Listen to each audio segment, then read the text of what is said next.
की बात है। हदीस पाक से साबित है कि जैसे जिंदगी में औलाद पर वालिदैन के हुकूक होते हैं और उन्हें अदा करना लाजमी और ज़रूरी होता है, इसी तरह अगर वालिदैन का विसाल हो जाए, इंतकाल हो जाए, तब भी उनके हुकूक औलाद पे बाकी रहते हैं और रहते रहेंगे। तो विसाल के बाद जो हुकूक हैं उनमें बहुत ही अहम हक है मग़फ़िरत की दुआ। यानी हर औलाद पर माँ बाप का ये हक है कि वो ता दमे वापसी उम्र भर अपने वालिदैन के लिए ईसाले सवाब करता रहे और उनकी मग़फ़िरत की दुआएं मांगता रहे। उन्हें तो फायदा होगा ही, इसमें कोई शक नहीं, लेकिन मशहूर हदीस पाक है कि अगर कोई खुश नसीब बेटा हर जुमे को अपने वालिदैन के मज़ार पे जाके और इस्तिग़फ़ार करता है, ईसाले सवाब करता है, तो अल्लाह ताला उस जाने वाले की मग़फ़िरत फरमा देता है। यानी माँ बाप की मग़फ़िरत तो होती ही है, लेकिन जाने वाली औलाद की भी अल्लाह मग़फ़िरत फरमा देता है। तो बड़े खुश नसीब हैं वो लोग जो इस तरह की महफिलें सजाते हैं, और अल्लाह ताला सबको ऐसी तौफीक अता फरमाए। और अगर महफिल न भी सजा सकें और इसे अगर जरूरी न समझें, और अगर माँ बाप से मोहब्बत है और हक अदा करना चाहते हैं, तो पक्के नमाजी बन जाएं, पक्के पंज वक्ता नमाजी बन जाएं, और नमाज में चाहते हुए और न चाहते हुए भी ये दुआ तो पढ़नी पड़ेगी। रब्बना इग़फ़िर लना, रब्बना इग़फ़िर ली वलिवालिदैया वलिल मोमिनीन। सुभान अल्लाह। यानी हमें सिर्फ नमाजी बनना है और अल्लाह के करम से हुजूर के सदके में माँ बाप के लिए दुआ हर नमाज में होती रहेगी। बेशक सुभान अल्लाह। नफल पढ़ेंगे तब भी, सुन्नत पढ़ें तब भी, वाजिब पढ़ें, फर्ज पढ़ें, जुमा पढ़ें, ईदैन की पढ़ें, क्योंकि नमाज में अतहियात तो है ही, और उसके बाद दुरूद भी है और दुआए मासूरा है। और दुआए मासूरा आसान से आसान यही है, मांगी हुई थी नबियों की और हुजूर के सदके में मिल गई इस उम्मत को। सुभान अल्लाह, बेशक सुभान अल्लाह। तो हमारे लिए बख्शिश के लिए इससे बढ़ करके और क्या आसानी है। हम बन जाएं नमाजी, हमारा भी बेड़ा पार और हमारे वालिदैन का, ऐज़ो अकरबा का भी बेड़ा पार। चूंकि मेरा अपना एक मामूल है और वो ये है कि मैं मौके और महल के हिसाब से बात किया करता हूं। जैसा मौका, जैसा महल और जिस निस्बत से जलसा। अब जाहिर बात है, इल्म का जलसा हो तो वहां इल्म की बात करते हैं, शादी खाना आबादी का जलसा हो तो वहां उस हिसाब से बात करते हैं। क्योंकि ये महफिल खास सजाई गई है वालिदैन के ईसाले सवाब के लिए। तो मैंने भी सोचा आज जरा वालिदैन के हवाले से कुछ अर्ज कर दूं। जी जी, अता हो, माशाअल्लाह। और ये मजमून इतना जबरदस्त है, इतना जबरदस्त है कि हकीकत में हम इस मजमून की अहमियत को नहीं समझते। मैं आप हजरात से अगर ये पूछूं, कुरान मजीद में 15 मकामात पे, 15 जगहों पे कुरान मजीद में अल्लाह ताला ने ईमान वालों को अपने वालिदैन के साथ हुस्न सुलूक करने का हुक्म फरमाया। सुभान अल्लाह, सुभान अल्लाह। अब हुक्म तो और भी बहुत सारे हैं। नमाज का हुक्म है, रोजे का हुक्म है, हज का हुक्म है, ज़कात का हुक्म है, अमाले सालिहा का हुक्म है, बेशुमार हुक्म है। वो भी हुक्म है और ये भी हुक्म है, लेकिन एक फर्क जहन में रखें, इस हुक्म को अल्लाह ताला ने किसके साथ मिलाया है? डायरेक्ट मिलाया किसके साथ है? कुरान मजीद में जो अंदाज इख्तियार किया गया वो ये है कि जहां अल्लाह ताला ने अपनी वहदानियत की बात की, रब की वहदानियत, और हुक्म दिया कि रब के साथ किसी को शरीक मत करना, किसी को नहीं, न जात में न, ये हुई वहदानियत। अब इस वहदानियत के बाद इसी से मिला हुआ हुक्म है वबिल वालिदैन ihsana। सुभान अल्लाह, सुभान अल्लाह। यानी एक तरफ रब की वहदानियत और उसके साथ मिला हुआ है कि अपने माँ बाप के साथ क्या करो? हुस्न सुलूक करो, भलाई करो। और सिर्फ इसी पर बस नहीं, यहां तो रब ने अपनी वहदानियत का जिक्र किया और साथ में माँ बाप से हुस्न सुलूक का जिक्र किया। और एक मकाम पे अल्लाह ताला ने अपनी इबादत और बंदगी का जिक्र किया कि इबादत अल्लाह की करो, इताअत बंदगी अल्लाह ताला की करो, हुक्म मानो। यानी जहां इबादत का जिक्र दिया उसी के साथ माँ बाप के साथ हुस्न सुलूक। और एक जगह पे अल्लाह तबारक व तआला ने फरमाया कि मेरे तुम पर बहुत एहसान है और एहसानों का शुक्र बजा लाओ, वशकुरूली, शुक्र का हुक्म दिया। और उसी शुक्र के हुक्म के साथ रब ने हुक्म दिया कि माँ बाप का भी शुक्र अदा करो। सुभान अल्लाह, बेशक। तो क्या ये रब का कलाम जो है इसमें हिकमतें बेशुमार हैं, अल्लाह जाने और रसूल जाने, हिकमत तो होगी ना। और हिकमतें भी कैसी, अल्लाह अकबर। जब इस पर गौर करते हैं तो ये बात आसानी से समझ में आती है कि रब ने अपनी बात की, अपनी इबादत की बात की, अपना शुक्र करने की बात की, उसके बाद न नमाज, न रोजा, न हज, न ज़कात, किसी चीज की बात नहीं है। डायरेक्ट माँ बाप, डायरेक्ट माँ बाप। तो बात समझ में यूं आती है कि इंसान का हकीकी खालिक अल्लाह है, हर चीज का खालिक खुदा है। तो इंसान को भी पैदा तो रब ने किया है, लेकिन चूंकि ये आलम असबाब है, पैदा रब ने किया है, लेकिन हर आदमी के इस जहान में आने का जरिया कौन बना?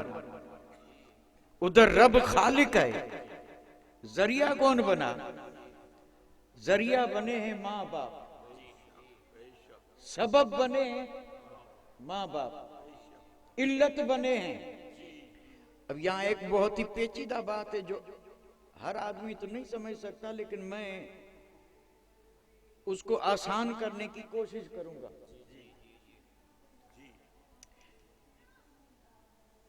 एक है इल्लत फाइली और एक है इल्लत मादी। अब इल्लत से हम और आप क्या समझें? यानी सबब, ये समझाने के लिए है, वरना इल्लत का माना सबब नहीं होता। सबब, जरिया, ये लफ्ज समझाने के लिए बोले जाते हैं। यानी आप एक मिट्टी का लोटा ले लें, मिट्टी का लोटा अब तो मिलेगा भी नहीं, बहुत मुश्किल है। किसी से भी पूछें बना किस से, तो कहेंगे बना है मिट्टी से। बना है तो गया कि ये मिट्टी हुआ मादा, ये लोटा इसी मिट्टी से बना, लेकिन खुद ब खुद नहीं बना, कुम्हार ने बनाया। तो ये जो कुम्हार है ना, ये इल्लत फाइली है, और ये मिट्टी जो है ये क्या है? इल्लत मादी है। इंसान किससे बना? अब ये बात हर आदमी तो कभी इस पे गौर भी नहीं करता। भाई हम किससे बने? तो एक लफ्ज बोला जाता है नुत्फा। अब कौन समझे नुत्फा? सुना बेशुमार बार है। यानी आदमी बना है नुत्फे से, और नुत्फा किसका? माँ और बाप का। पानी, पानी, उसी पानी यानी माँ और बाप के पानी से ये, तो इसका मादा तो हुआ ये पानी जो नापाक है, जो नापाक है, लेकिन उसी को मिला करके और इल्लत फाइली रब बना। उसी से रब ने इस इंसान को बना दिया। तो हकीकी बनाने वाली जात तो रब की है, लेकिन आदमी के बनने का सबब कौन बना? माँ बाप। इसलिए बुजुर्ग फरमाते हैं कि अगर कोई ये कहे कि सबसे बड़ा एहसान कौन है, तो जवाब ये आएगा माँ बाप। हकीकत में यानी एक इंसान पे अल्लाह का सबसे बड़ा एहसान माँ बाप है, और सबसे बड़ा एहसान माँ बाप है, तो सबसे बड़ी नेमत भी माँ बाप है। सुभान अल्लाह, बेशक सबसे बड़ी नेमत ही एक इंसान चाहे जितनी फजीलतें और कमालात हासिल कर ले, और कर लेते हैं आदमी। मैं बिल्कुल हल्के अंदाज में कहूं, उम्मत में सबसे अफजल सहाबा हैं। उम्मत में सबसे अफजल सहाबा हैं, लेकिन सहाबा अफजल बने कब? सहाबा अफजल हैं, इसमें कोई शक नहीं, लेकिन ये सारे सहाबा अफजल बने कब? तो आप जवाब दे सकते हैं, आप कहेंगे पैदा हुए तब। पैदा हुए तब, अगर पैदा ही ना होते तो। और पैदा होने का सबब, उम्मत के जितने तबकात हैं, हर तबके के बारे में आप ये सवाल पूछ भी सकते हैं और जवाब दे सकते हैं। गौसे आजम, सुभान अल्लाह, कितनी अजीम हस्ती है, लेकिन ये गौसे आजम बने कब? तो कहेंगे पैदा हुए तब, वरना कैसे बनते? और पैदा होने के लिए जरिया और सबब कौन बना? माँ बाप। इसलिए खालिक हकीकी रब और सबब है माँ बाप। यही सबब है कि अल्लाह ताला ने जहां अपनी वहदानियत का जिक्र किया, उसी के साथ माँ बाप के साथ हुस्न सुलूक का जिक्र किया। और जिस तरह रब के बेशुमार एहसान हैं, उनमें से सबसे बड़ा एहसान, अगर माँ बाप न होते तो हम होते, और हम अगर न होते तो आलिम बनते, वजीर आजम बनते, सदर जमहूरिया बनते, सेठ साहब बनते, ये बड़े बड़े जो हैं ये बनते। जवाब यही आएगा कि कोई नहीं बनता, ये बने बाद में हैं, पैदा पहले हुए हैं, और पैदा होने का सबब माँ बाप है। माँ बाप है। बहुत अच्छे, बहुत अच्छे। इसलिए अल्लाह तबारक व तआला ने जितने भी हुकूक हैं, हुकूक इंसानों के माबैन जो हुकूक हैं, उन सारे हुकूक में सबसे अव्वल, सबसे ज्यादा अगर हक है तो माँ बाप का। सुभान अल्लाह, सुभान अल्लाह, बेशक। ये हक वाली बात आई है, तो एक बात अर्ज कर दूं जो काबिल गौर है, और कोशिश करें, अल्लाह करे समझ में आ जाए। कयामत कायम होगी,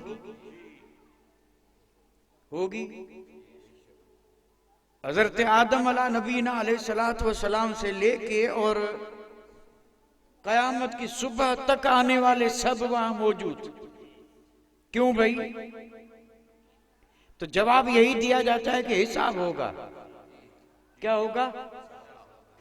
हालांकि अल्लाह अलीम और खबीर है, और ये लिखने वाले लिख रहे हैं, ये सब मौजूद है। और ये भी हमारा ईमान और अकीदा है कि ये तो सब बहाने हैं, फकत इतना ही सबब है इनइकादे बज़्म महशर का, कि उनकी शान महबूबी दिखाई जाने वाली है। सुभान अल्लाह, नारे तकबीर, नारे रिसालत, अज़मते मुस्तफा, अज़मते वालिदैन। सुभान अल्लाह, सुभान। हिसाब होगा, लेकिन बड़े आसान अल्फाज में, हिसाब किस चीज का? हिसाब होगा लेकिन किसका? तो सवाल ये है, जवाब सुन लें। हिसाब होगा इसका कि इस बंदे पर जो हुकूक थे अदा किए हैं या नहीं किए। जो जो चीजें इस पर लाजमी जरूरी थी, जिसको कहते हैं ना हक, हक हुकूक। और बहुत बार हम सुनते हैं, हुकूक की बातें सुनते हैं, लेकिन सुना अनसुना कर देते हैं। मैं अर्ज कर रहा हूं भाई, तफसील में जाएं तो नमाज के बारे में, हज, ज़कात, ये वो, इसके बारे में, उसके बारे में, कमाया, खर्च किया, बचाया कहाँ, ये सारी तफसील है। लेकिन ये एक जुमला दे रहा हूं, अल्लाह करे समझ में आए। यानी वहां पर हिसाब होगा, पूछा जाएगा। किसके बारे में? हुकूक के बारे में। ये हुकूक बहुवचन है। हक माना एक हक, और अगर हक ज्यादा है तो उसको हुकूक बोला जाता है, क्योंकि अरबी है। हक यानी एक हक, और बेशुमार हुकूक हैं तो उसे कहा जाता है हुकूक। पूछा जाएगा हुकूक के बारे में। अब हुकूक क्या है तो सुनिए। हुकूक की किस्में हैं 3। हुकूकुल्लाह, हुकूकुन नफ्स, हुकूकुल इबाद। यानी इस बंदे पर कुछ तो हक वो हैं जो अल्लाह के हैं, और कुछ वो हैं जो खुद इसके अपने हैं, अपने नफ्स और अपनी जात के जी, और कुछ हैं मखलूक के, इबाद यानी बंदों के। पैदा भी रब ने किया और पैदा करके भेजा भी रब ने, और ये भी रब ने कहा कि इलैहिल मसीर, जा तो रहे हो, लौट करके आना है। इलैहि तुरजऊन, ये कुरान है। चाहे 1000 वर्ष जियो लेकिन लौट के जाना ही पड़ेगा। बेशक, सुभान। और ये जो हुकूक हैं इसका हिसाब देना ही पड़ेगा। अल्लाह के हक हैं, और अपनी जात के हक हैं, और इबाद के हक हैं, बंदों के हक। कभी हमने इस पर गौर किया कि जो चीज हम पर है हम उसे जरा मालूम तो करें कि क्या है। हिसाब देना है ना, हिसाब देना है। तो अगर हिसाब का डर हो, कयामत का यकीन हो, अल्लाह की बारगाह में खड़े होने का यकीन हो, तो आदमी कोशिश करे कि किसी जानकार से पूछ ले कि भाई हुकूक के बारे में पूछा जाएगा, जरा मुझे ये तो बताएं कि अल्लाह के हक मुझ पे क्या है, ताकि अदा करके जाऊं और वहां न फंसूं। और फिर ये कि खुद मेरे मुझ पर हुकूक क्या हैं, खुद मेरे यानी अपने नफ्स के, अपने नफ्स के मुझ पर हुकूक। तो जब ये जरूरी है तो फसालु अहल जिक्र, अगर नहीं जानते हो तो जानने वालों से पूछते क्यों नहीं, पूछते क्यों नहीं? भाई ये पूछना कोई ऐब थोड़ी है, पूछो ना। और उसके बाद है हुकूकुल इबाद। हुकूकुल इबाद बंदों के हक। महशर कायम ही इसलिए होगा कि रब पूछेगा कि बंदे ये तुझ पर हक थे, मेरे भी थे, खुद तेरे भी थे, बंदों के भी थे, बता इन हक को तूने अदा किया या नहीं किया।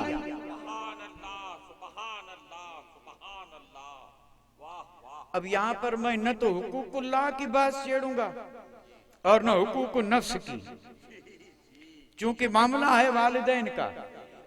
अभी जो तीसरी किस्म है हुकूकुल इबाद, इस हुकूकुल इबाद में हुजूर कायनात के मालिक व मुख्तार मेरे और आपके आका के हुकूक के बाद बंदों में अगर सबसे पहले किसी का हक है तो वो माँ बाप का हक है। सुभान अल्लाह, सुभान अल्लाह, बहुत अच्छा, माशाअल्लाह। वो माँ बाप का हक है। अब माँ बाप के क्या क्या हक हैं, अगर मैं यहाँ गिनवाना शुरू कर दूं तो मुझे भी मुकम्मल यकीन है, आपको भी यकीन है कि सुबह उठेंगे तो कुछ भी याद नहीं रहेगा, कुछ भी याद नहीं रहेगा। हकीकत है, क्योंकि हमारी आदत ही यही हो, हम याद रखने के लिए सुनते ही नहीं, हम तो चस्के और मौज के लिए सुनते हैं। मजा आ गया, मजा आ गया, उम्र भर मजे लिए हैं, उम्र भर बस यही सोचा है कि मजा आ जाए, नारा लगे, वाह वाह हो। तो मजे में कुछ भी नहीं है, काम वो करें जो सजा से बचाए। अगर सजा से बचे तो हमेशा का मजा, सजा से बच गए तो हमेशा का मजा। अब माँ बाप के हुकूक क्या हैं, इसको तो हम अभी यहां जिक्र नहीं करेंगे, बस एक चीज सुन लें, हर लम्हा, हर घड़ी, पूरी उम्र औलाद को इस चीज की कोशिश करनी चाहिए कि कभी भी माँ बाप मुझसे नाराज न हो। बेशक, सुभान अल्लाह, सुभान अल्लाह। कभी भी जर्रा भर भी नहीं, वो जिस तरह राजी हो वैसे उनको राजी रखा जाए, खुश रखा जाए। बेशुमार हुकूक है माँ बाप के, अल्लाह के बाद, रसूलुल्लाह के बाद इंसानों में अगर बंदे पर हुकूक हैं तो माँ बाप के।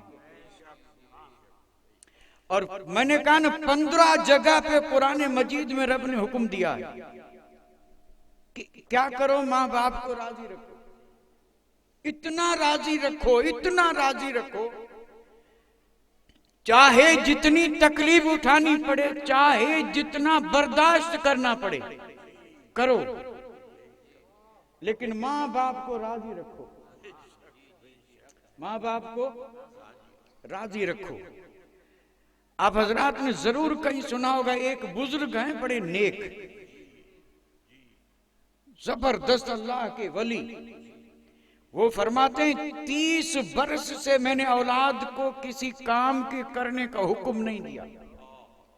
औलाद है, मेरी खिदमत भी कर रही है, लेकिन 30 साल हुए मैंने किसी बच्चे को हुक्म नहीं दिया कि ये करो, नहीं दिया। मैंने किसी से ये भी नहीं कहा कि पानी पिलाओ, नहीं। तो किसी ने कहा औलाद है और आपका हक है औलाद पे कि वो आपकी खिदमत करे,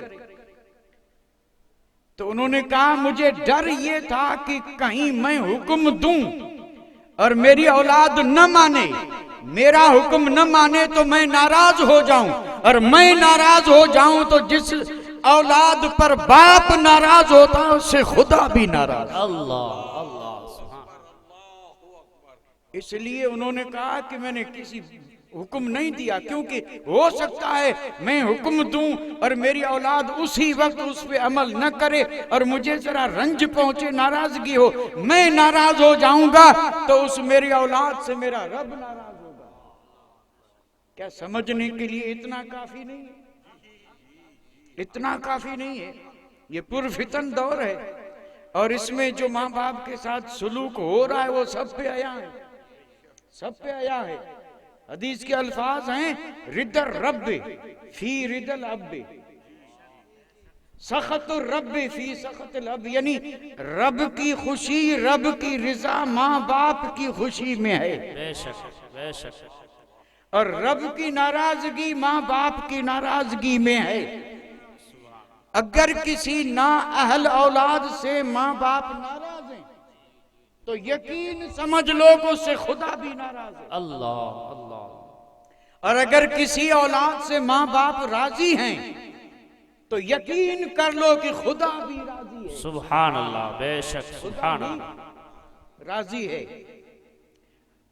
बेशुमार अहादीस मौजूद हैं, अहादीस सहाबा ने बाकायदा हुजूर से जब ये सवाल पूछा, या रसूल अल्लाह, औलाद पे माँ बाप का हक क्या?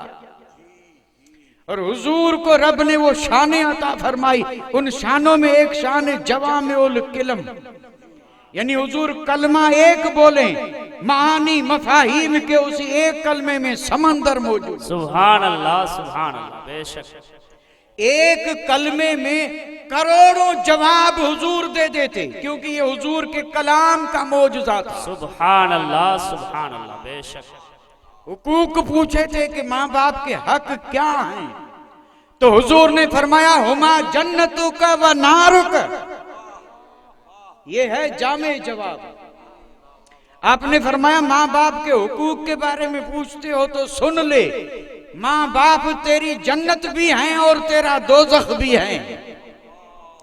अगर किसी को देखना हो कि मैं जन्नती हूं या दोजखी, फरमाया कहीं जाने की जरूरत नहीं, यही तेरे लिए जन्नत भी है और यही तेरे लिए दोजख भी है। सुभान अल्लाह। मुराद ये है कि अगर ये राजी हैं तो जन्नती, पर अगर ये नाराज हैं तो दोजखी। और ये हुजूर का फरमान है। इसलिए आप हजरात ने यकीनन कहीं न कहीं सुना होगा, अगर वक्त का वली भी है, वली, वक्त का वली, लेकिन अगर माँ बाप नाराज हैं तो रब उससे राजी नहीं, रब भी नाराज है और जन्नत में नहीं जाएगा। वक्त का वली है, लेकिन अगर माँ बाप राजी नहीं है तो फिर जन्नत में, और जो जन्नत में नहीं जाएगा तो कहां जाएगा? अगर मेरी ये बात किसी को समझ में ना आ रही हो, मैंने बहुत बड़ा जुमला बोल दिया है। वक्त का वली, साहिबे विलायत, लेकिन अगर माँ बाप में से कोई एक नाराज है, जन्नती जन्नती नहीं। उसका सबब यह है कि जन्नती तब बनेगा जब मरते कलमा नसीब हो। सुभान अल्लाह। और कलमा नसीब होगा तब सारी इबादतें, रियाजतें, विलायतें, शाने, करामतें तब काम आएंगी जब मरते कलमा नसीब हो। और अगर माँ बाप में से कोई एक नाराज है तो हदीसों से साबित है कलमा नसीब नहीं होगा। अल्लाह अल्लाह या रसूल अल्लाह, जिंदाबाद जिंदाबाद। नहीं होगा। और जब कलमा नसीब नहीं हुआ तो सब गया, क्योंकि दारो मदार इसी कलमे पे है, सारा मदार कलमे पे है। कलमा पढ़ के गया तो कामयाब गया, और अगर माँ बाप नाराज हैं, कलमा नसीब। इशारा करूंगा, सिर्फ इशारा। हादीस करीमा में मेरे और आपके आका के पाक दौर में दो वाक़ये हुए जो दोनों हदीसों में मज़कूर हैं। एक तो बड़ा मशहूर है और दूसरा इतना मशहूर नहीं है। एक तो वाक़या आया हजरत अब्दुल्ला बिन सलाम का, हाँ बिल्कुल हजरत अब्दुल्ला बिन सलाम का। और एक वाक़या जिसमें किसी सहाबी का नाम नहीं है, लेकिन बाज़ जगहों पे उलमा नाम ले लेते हैं और जिक्र करते हैं। और अल्हम्दुलिल्लाह ये जितने भी हुजूर के गुलाम हैं उन्होंने इस वाक़ये को कई बार सुना भी है, लेकिन गौर नहीं किया, गौर नहीं किया। सहाबी कौन? सहाबी जन्नती है या नहीं? हमारा ईमान और अकीदा है सारे सहाबा जन्नती, सारे सहाबा जन्नती। और मैं बात कर रहा हूं सहाबी की। थोड़ा सा आप भी तो सोचें ना साहब, सहाबी सब जन्नती, और अब मैं बात कर रहा हूं सहाबी की। दरबार मुस्तफा में एक सहाबी हाजिर हुए और अर्ज करने लगे, या रसूल अल्लाह फला आपका सहाबी, और बिल्कुल आखिरी वक्त है और हमने पूरी कोशिश की लेकिन वो कलमा नहीं पढ़ रहा। हमने तलकीने की, बड़े कोशिशें, बड़ी काविशें की कि वो पढ़े अशहदु अल्ला इलाहा इल्लल्लाह अशहदु अन्न मुहम्मदन अब्दुहु व रसूलुहु। फरमाया वो नहीं पढ़ रहा है। सकरात का आलम है, आखिरी आलम, जिस वक्त कलमा ही सब कुछ है। सहाबी, आइयो की बात याद, बारहा सुनिए। हुजूर तशरीफ ले गए और आपने जाके तलकीन की, लेकिन फिर भी नहीं। आपने पूछा भाई तुझे हुआ क्या? उसने कहा पढ़ना तो चाहता हूं, लेकिन ये कलमा मेरी जबान पे जारी नहीं हो रहा है। अल्लाह अकबर कबीरा। जारी, कुर्बान जाऊं मेरे आका तेरी अजमत पर। आपने फरमाया मां जिंदा है? तो कहा हाँ मां जिंदा है। आपने फरमाया मां को बुलाया जाए। और जब मां आई तो आपने पूछा नाराज है या राजी? बड़ी तवील हदीस है। मां ने कहा मैं इससे नाराज हूं, नाराज हूं। आपने फरमाया मां नाराज है इसलिए कलमा नहीं पढ़ रहा है, कलमा पढ़ ही नहीं सकता। और ये सहाबी, अल्लाह अकबर, अंदाजा फरमाए कहां सहाबी और कहां आज का मुस्तफा का गुलाम, जो अपनी हैसियत तो देखे, जरा इस चीज को जहन में रखे। मां मां है, बाप बाप है। बेशक बेशक। अल्लाह ताला ने अपनी वहदानियत के बाद अगर हुक्म दिया है तो मां बाप के साथ हुस्ने सुलूक का। अल्लाह ने अपने शुक्र के बाद अगर शुक्र का हुक्म दिया है तो मां बाप का शुक्र करने का। अपना हुक्म मानने के बाद अगर हुक्म दिया है तो मां बाप का हुक्म मानने का। हुजूर ने फरमाया कि मां नाराज है तो मां से आपने फरमाया राजी हो जा। सहाबिया थी न, अर्ज करने लगी या रसूल अगर हुक्म हो तो अलग बात है, फिर किसकी मजाल है कि आपका हुक्म न माने। सुभान अल्लाह। बेशक हुक्म हो तो कोई सवाल ही नहीं, लेकिन जी नहीं चाहता जी। अब पता नहीं क्या नाराजगी थी, वरना मां तो भाई मां है ना, ममता है। फिर आप और हम सब सुन चुके हैं। हुजूर ने जब देखा कि अब ये ऐसे नहीं समझेगी तो समझाया। अंदाज तो देखें। आपने कहा लकड़ियां लाओ, आग जलाओ और फिर इस बेटे को उसमें जलाओ। मां ने जब ये सुना और यकीन हो गया कि ऐसा होगा, अब ममता जो है ना उसमें जोश पैदा हुआ। मां ने बिलक करके कहा नहीं नहीं या रसूल अल्लाह मैं माफ करती हूं। और जैसे ही माफ किया जबान पे जारी हुआ अशहदु अल्ला इलाहा इल्लल्लाह। सुभान अल्लाह। नारे तकबीर, नारे रिसालत, अज़मते मुस्तफा, अज़मते वालिदैन। सुभान अल्लाह सुभान अल्लाह। और इसी किस्म का एक वाकया और भी है। उस दौर की बात है साहब, जिसमें जमीन पे चलने वाले वो जन्नती थे कि जिन्हें देख करके फरिश्ते भी क्या करते थे, रश करते। सुभान अल्लाह सुभान अल्लाह। हुजूर के दीवाने जिन्होंने चेहरा मुस्तफा देखा, लेकिन कयामत की सुबह तक आने वाले को सिखाना था और ये दर्श देना था और ये बताना था कि सहाबी है लेकिन मां नाराज है तो हाल ये है। जरा तू अपने हाल पे गौर कर कि अगर मां नाराज है तो हश्र क्या होगा। अल्लाह ताला हमें तौफीक जैसे भी हो राजी करे, जैसे भी हो। हुजूर की दरबार में एक शख्स आए थे, उसने कहा मां मुझे बुरा भला कहती, मां मुझे, इसलिए मैंने उसका खर्चा भी बंद कर दिया।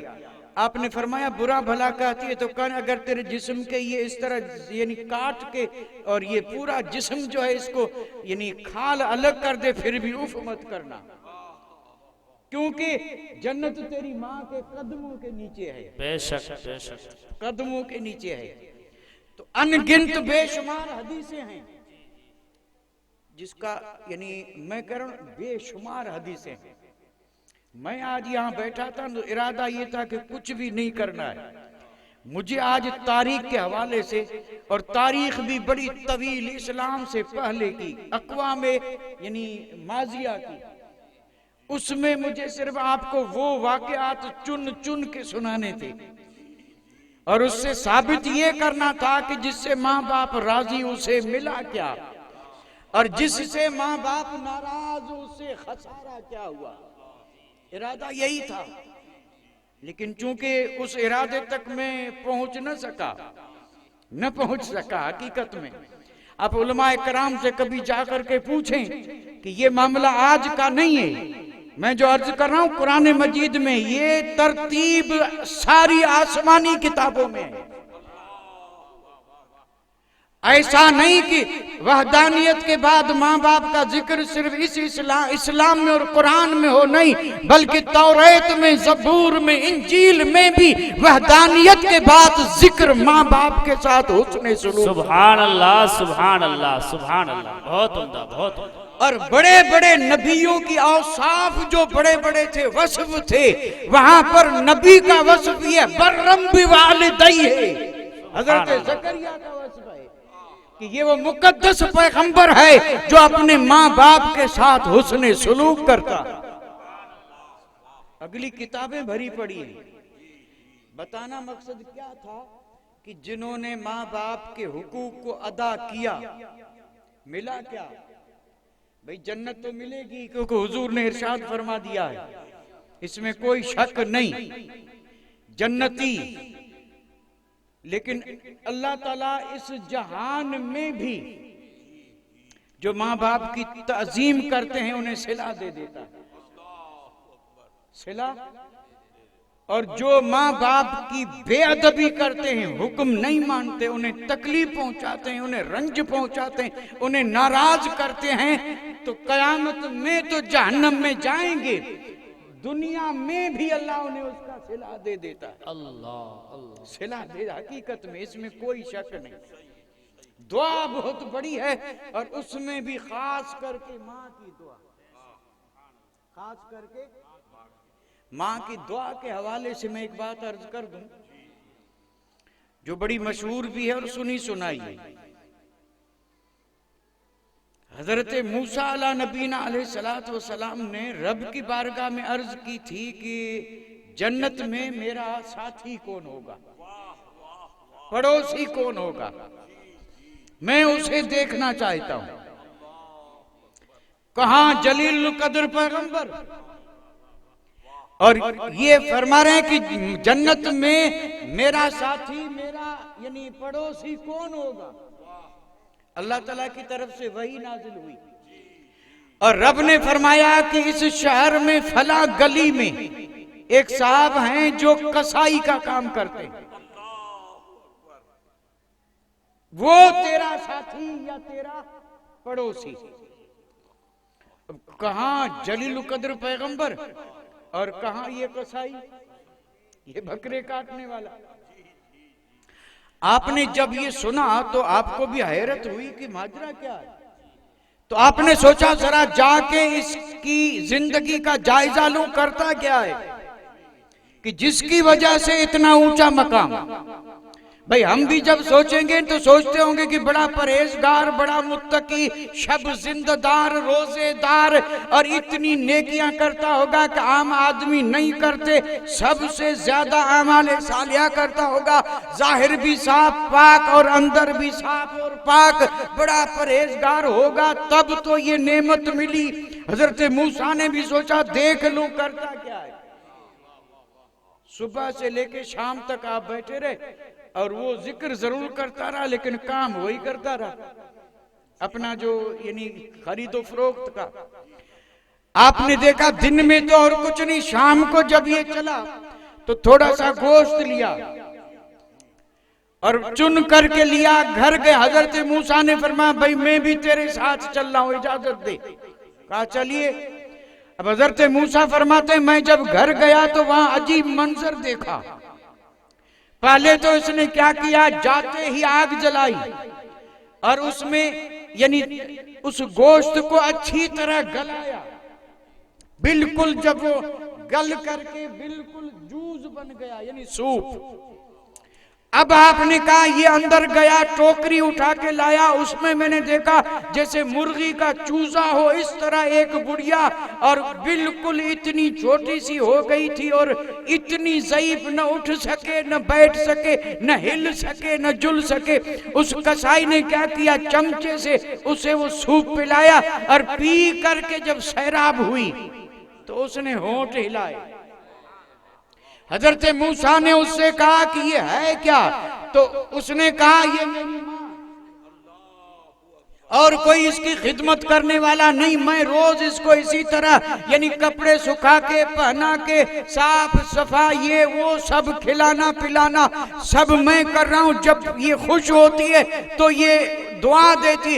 हजरत मूसा ने पूछा दुआ क्या देती है, तो फरमाया ये पता नहीं, मुझे तो समझ में नहीं आ रही है, लेकिन वो ये कहती है कि मेरे मौला तू मेरे बेटे को मूसा कलीमुल्लाह का जन्नत में साथी बना दे। सुभान अल्लाह, सुभान अल्लाह, नारे तकबीर, नारे रिसालत, ताजदारे खत्म नबूवत, सुभान अल्लाह। कसाई को क्या मालूम यही कलीमुल्लाह है, तो कहने लगे अल्लाह के बंदे, कहाँ मेरे जैसा एक खताकार मुजरिम एक आम अदना सा आदमी, और कहाँ जलीलुल कदर पैगंबर हजरत मूसा कलीमुल्लाह, और जन्नत में मूसा कलीमुल्लाह का पड़ोस।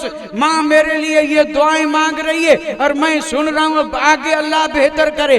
तो हजरत मूसा ने कहा बशारत हो, सुभान अल्लाह, सुभान अल्लाह, वाह। तेरी माँ की दुआ कबूल हो चुकी, तुझे खुशखबरी हो, मैं खुद मूसा कलीमुल्लाह हूँ और तेरा पता भी मुझे तेरे रब ने दिया। सुभान अल्लाह, नारे तकबीर, नारे रिसालत, नारे रिसालत, फैजान अकबरी, फैजान महमूदी, सुभान अल्लाह। हम जब अगली उम्मतों के वाक़े पढ़ते हैं तो हैरत में डूब जाते हैं, हैरत में डूब जाते हैं। और ये अल्लाह ताला ने सब करके दिखा दिया, हकीकत में करके दिखा दिया कि जो माँ बाप की दुआएं लेता है वो इस जग में भी माला माल हो जाता है, इस जग में भी माला माल हो जाता है, और इसमें कोई शक नहीं। इन्नल्लाह अला कुल्ली शैइन कदीर, इन्नल्लाह अला कुल्ली। अब ये बुजुर्गों ने, मैंने कहा ना अगर मैं इस तरह के वाकयात सुनाता चलूं तो साहब फजर भी हो सकती है, और हमारे पास टाइम होता है 1 घंटे का, उससे ज्यादा नहीं होता। मैं भी इस चीज को अच्छी तरह महसूस करता हूं, और इससे ज्यादा होना भी नहीं चाहिए। इससे अगर हो तो फिर दूसरे दिन, फिर तीसरे दिन, और यहाँ तो दूसरे तीसरे दिन होता ही रहता है, इसमें कोई शक नहीं, कोई शक नहीं। अगर जिंदगी को संवारना है, तकलीफों से बचना है, बरकतें हासिल करनी हैं, और मुरादें जो जायज हैं उसे पाना है, मन मांगी मुरादें अगर पानी है तो काम एक ही करना है, और वो है माँ बाप को राजी करना। वो राजी होंगे, जो दुआ करेंगे रब कबूल फरमाएगा। अब जब उस बुढ़िया की इस दुआ को रब ने कबूल कर लिया तो बाकी चीजें तो हैसियत ही क्या रखती हैं, उनका अंदाजा ही कोई नहीं लगा सकता, इसमें कोई शक नहीं। खिदमत, माँ बाप की खिदमत, खिदमत, ये हदीस तो हम और आप जिंदगी में 100 बार सुन चुके हैं। माँ बाप के चेहरे को देखना एक हज्जे मबरूर का सवाल। सुभान अल्लाह, सुभान अल्लाह, बेशक। और इस पर उलमा ने बड़ी बहसें की हैं, और हकीकत में सोचने की बात है। 7-8 लाख रुपए खर्च हो रहे हैं, और बड़ी तकलीफ से ये नंबर भी लग रहा है, और जाते हैं।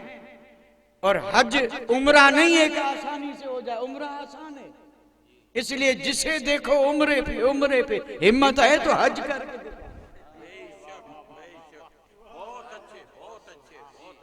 हज के अरकान भी बड़े मुश्किल हैं, पाबंदियां भी बड़ी हैं, वक्त मुतय्यन है, और उसका सवाब भी उतना ही है।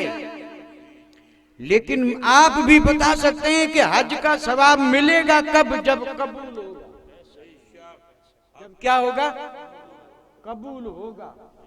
और अगर कबूल नहीं हुआ तो सवाब नहीं मिलेगा। नमाज भी सवाब तब मिलेगा जब कबूल हो। इसलिए तो पढ़ के कहते हैं रब्बना तकब्बल मिन्ना।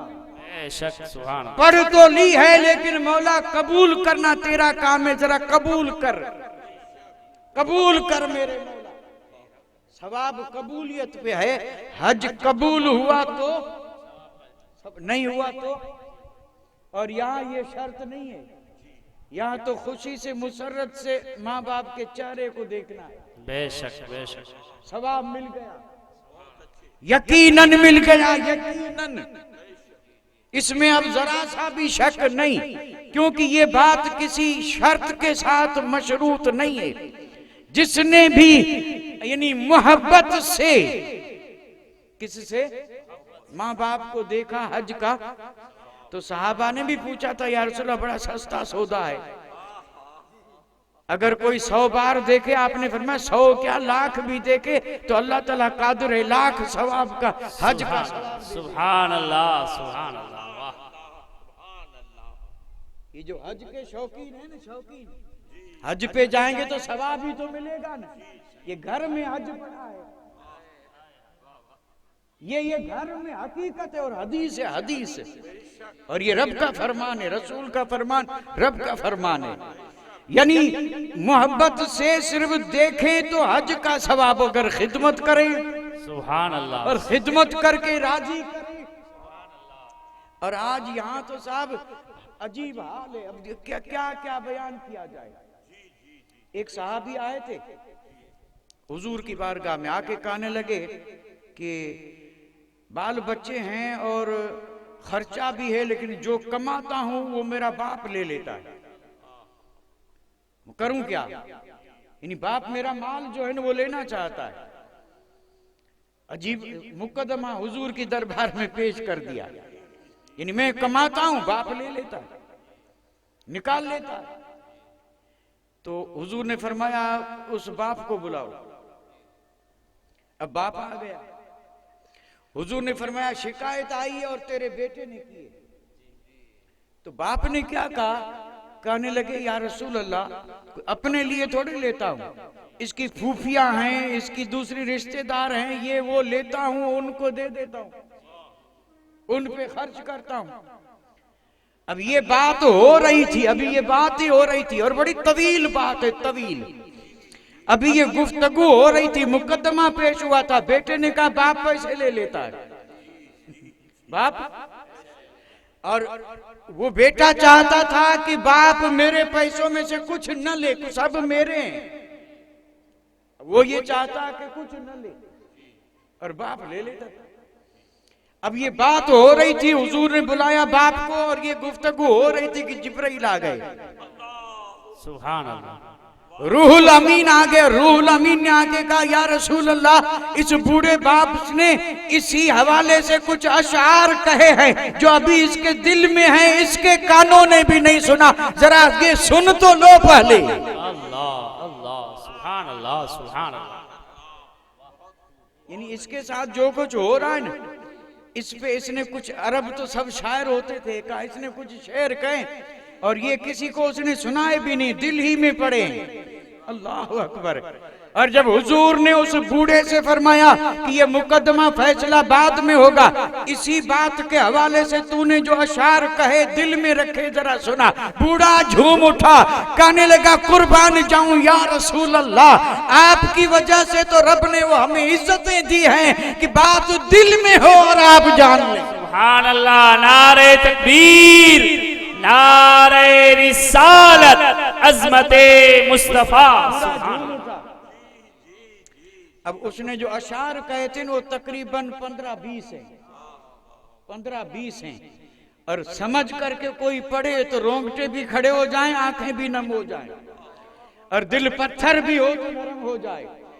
मैं उसका सिर्फ थोड़ा सा खुलासा अर्ज कर रहा हूं।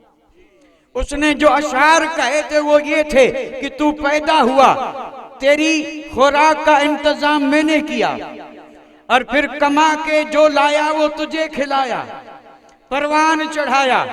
बीमारी हुई तो रात को मैं नहीं सोया, और तेरी मौत की फिक्र मुझे, रात भर परेशानी बीमारी तुझे, तड़पता मैं रहा। इस तरह की बातें कर रहा है।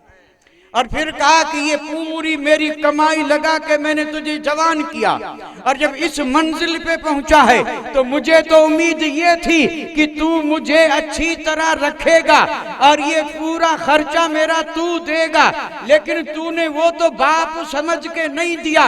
अफसोस ये है बाप न समझा तो कुछ नहीं, पड़ोसी भी समझता तो बेहतर था। अल्लाह अल्लाह सुभान अल्लाह। ये उसके अशार का पूरा मजमून था। उसने तो साहब अपने अंदाज से लिखा था, सुभान अल्लाह, क्या लिखा है। उसका एक एक लफ्ज जो है ना वो तीर की तरह दिल में चुभने वाला है। दर्द से लिखा था कि मैंने इसको किस लिए पाला था और आज ये क्या कर रहा है। आज मैं उसे प्यारा नहीं हूँ, धन प्यारा है, दौलत प्यारी है। और फिर उसने ये अशार लिखे। हुजूर ने सारे अशार जब सुने तो आपकी चश्मा ने मुबारक से आंसू बहे, और आपने आगे बढ़ के जवान का गिरे पकड़ा और फरमाया अंत व मालू का अभी का, फरमाया तू, तेरा माल सब तेरे बाप का है, बाप जो चाहे करे। सुभान अल्लाह सुभान अल्लाह। बहुत उम्दा हज़रत, बहुत उम्दा। हक दे दिया, हक हकीकत में हक दे दिया। यानी औलाद भी पूरी बाप की है, और औलाद के पास जो कुछ है, जो कुछ है, चाहे जिस शक्ल में है, उसका हकीकत में मालिक बाप ही है, और वो इख्तियार रखता है। ये नहीं कि उसके 10-20 दे करके एहसान जताएं। एहसान जताने वाले जरा ये तो सोचें कि इस एहसान जताने वाली इस उम्र तक पहुंचाया किसने। जरा अपनी पीछे वाली जिंदगी पर तो गौर कर लें, गौर कर लें जरा, गौर, और गौर करना जरूरी है, गौर करना। एक साहब ने अपनी मां को 7 हज करवाए। कितने? 7 हज, और वो भी कंधे पे उठा के। ये आज व्हील चेयर तो आज बनी है, व्हील चेयर वगैरह नहीं थी। हकीकत में पहले ऐसे खुश नसीब थे जो अपने माँ बाप को, जो चल नहीं सकते थे, कंधे पे बिठा के तवाफ, सफा मरवा की सही, सुभान अल्लाह, पूरा हज करवाते थे। कितने खुश नसीब थे। 7 हज करवाए। कितने? 7 हज। 7 हज करवाने के बाद दिल में ख्याल आया कि अब तो मैंने माँ का हक अदा कर दिया, अब मैंने माँ का हक अदा कर दिया। ख्याल आया, भाई इंसान है ना, कितना, यानी 7 हज करवाए हैं, अब तो मैंने माँ का हक अदा कर दिया। जब सोया तो आवाज आई, आवाज आई, आवाज, और उस आवाज में कहने वाले ने कहा कि 7 हज करके और कह रहा है कि हक अदा कर दिया, एक रात का भी हक अदा नहीं हुआ। सुभान अल्लाह। और लिखा, उस कहने वाले ने कहा कि सर्दियों की रात थी और तूने बिस्तर में पाखाना किया, और माँ ने उठ करके उसे धोया। गुर्बत थी, दूसरा बिस्तर नहीं था। रात भर माँ उस गीले पे सोती रही और तुझे सीने से लगा के सुलाया। सुभान अल्लाह सुभान अल्लाह। बहुत मिसाल दी है, मिसाल। ऐसे 1-2 नहीं बल्कि हजारों मरहले बचपन में आते हैं कि बच्चे के लिए माँ क्या क्या कुछ तकलीफें उठाती है, लेकिन उससे जरा भी उसे तकलीफ नहीं होती, उसमें भी खुशी महसूस करती है। सुभान अल्लाह, उसमें भी खुशी। लेकिन जब बड़े होते हैं तो वो सब भूल जाते हैं, भूल जाते हैं। वो मौलाना रूम ने एक बात लिखी है, और आपकी थोड़ी तबीयत में फिर से थोड़ा ये ताजगी आ जाए, क्योंकि सुनाई बात फिर जल्दी आ जाती है। बच्चा बोलने लगा बाप की गोद में, और दीवार पे कौवा। तो बच्चे ने पूछा कि ये क्या है, तो बाप ने कहा कौवा। अब ये बोले लेकिन कौवा इससे निकले नहीं। फिर पूछा क्या है, तो बाप ने फिर यानी पेशानी चूमी, बोसे दिए, सीने से लगाया, कहा बेटा कौवा। लिखा है कि 40 बार उसने पूछा और बाप ने कहा कौवा, 40 बार। और अब यही बाप हुआ बूढ़ा, आंख में जरा रोशनी कम, कान सुनने कम लगे, तो बाप के दिल में ख्याल आया कि जरा आजमा तो लूं,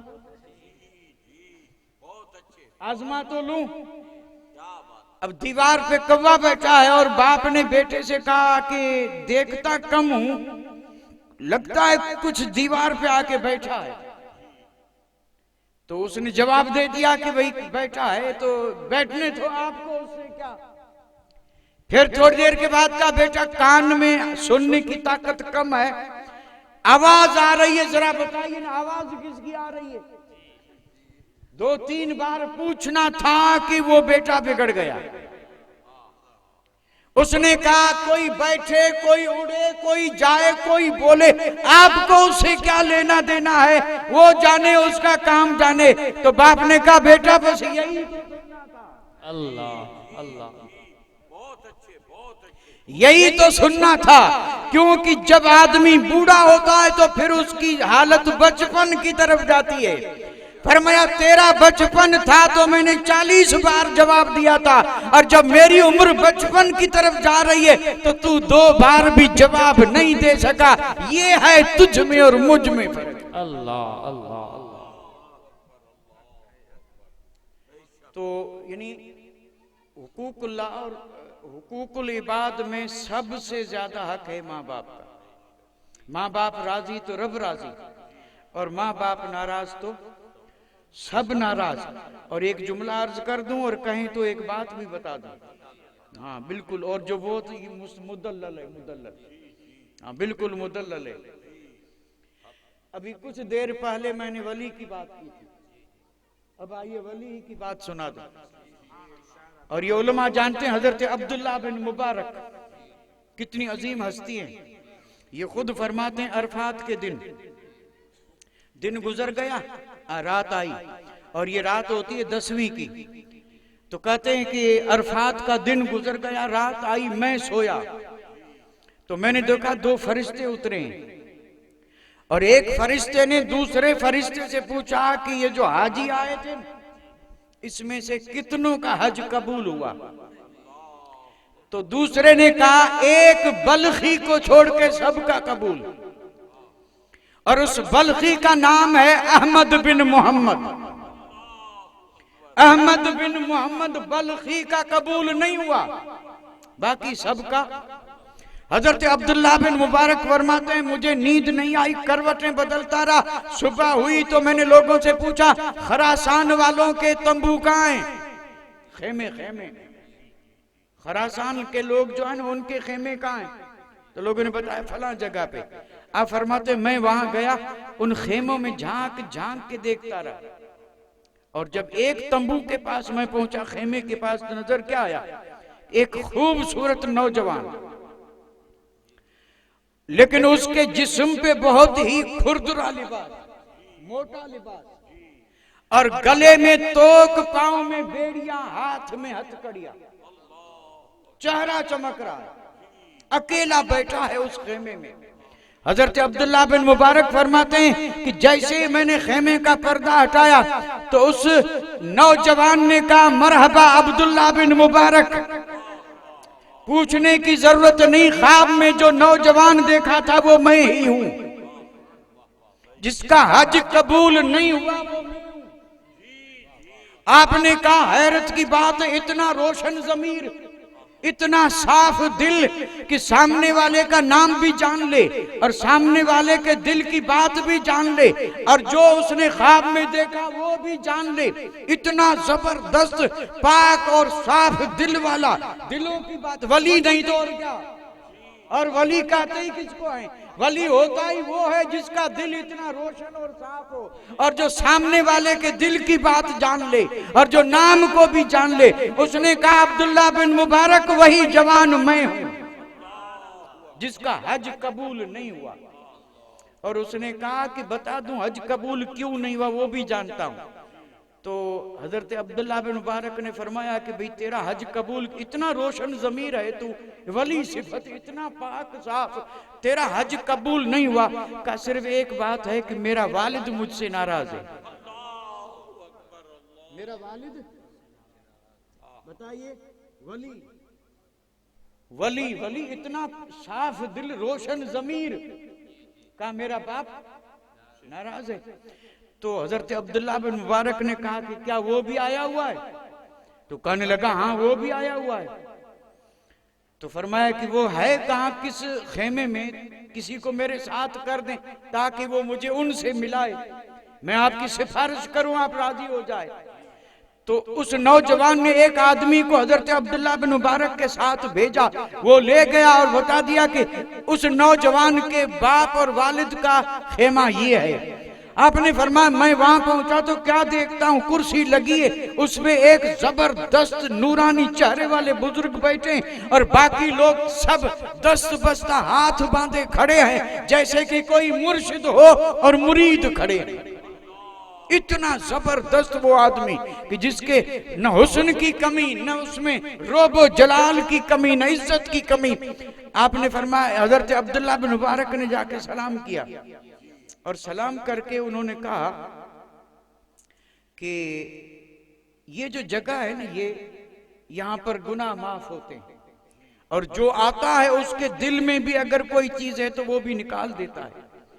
लेकिन आप हैं इतनी जबरदस्त हस्ती, और आपका बेटा जो था उससे मैं मिला, उसका हज कबूल नहीं हुआ और आप नाराज हैं और आपने उसे माफ नहीं किया। मैं आया हूं और मैं अब्दुल्ला बिन मुबारक हूं और मैं तुझे वास्ता देता हूं अल्लाह और उसके रसूल का, उस तेरे बेटे को माफ कर दे।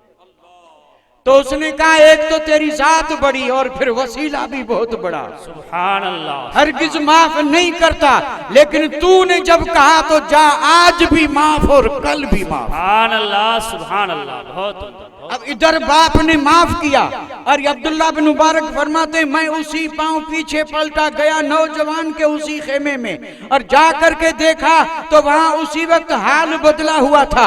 वो टाट वाला लिबास नहीं था, शाही लिबास था, हाथों में हथकड़ियां नहीं, गले में तोक नहीं, पांव में जंजीरें नहीं, उसने सब निकाल के फेंक दी।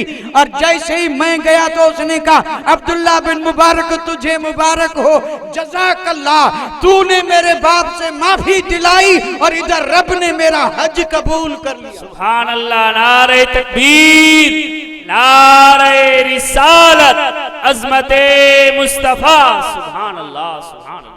अब आप अंदाजा फरमाएं, नमाज, रोजा, हज, ज़कात, ये सारी इबादतें अफजल हैं, लेकिन ये बात भी अपनी जगह मुसल्लम है कि अगर माँ बाप में से कोई नाराज है तो कोई चीज कबूल नहीं है। अल्लाह उसी से राजी है जिससे माँ बाप राजी, और उस पे अल्लाह नाराज है जिससे माँ बाप नाराज। अल्लाह ताला जिनके वालिदैन हयात हैं अल्लाह उन्हें उम्र खिदरी अता फरमाए, उनका साया सलामत रहे, और औलाद को चाहिए कि वो उनकी खिदमत करके और अपने आप को जन्नती बना लें, जन्नत के मुस्ताक बना लें। रब को राजी करने का जरिया, सबसे बड़ा जरिया यही है जो हर घर में अल्लाह सलामत रखे। और जिनके वफात पा चुके हैं उनके लिए भी बड़ी जबरदस्त खुशखबरी है, हर जुमे को जाएं, सारे गुनाह माफ, सारे गुनाह माफ। और अल्लाह ताला इस हक अदा करने के सिले में अल्लाह ताला उसकी जिंदगी को भी खुशियों से भर दे। वमा अलैना इल्लल बलाग व आखिर दावाना अल्हम्दुलिल्लाहि रब्बिल आलमीन। मुस्तफा जाने रहमत ला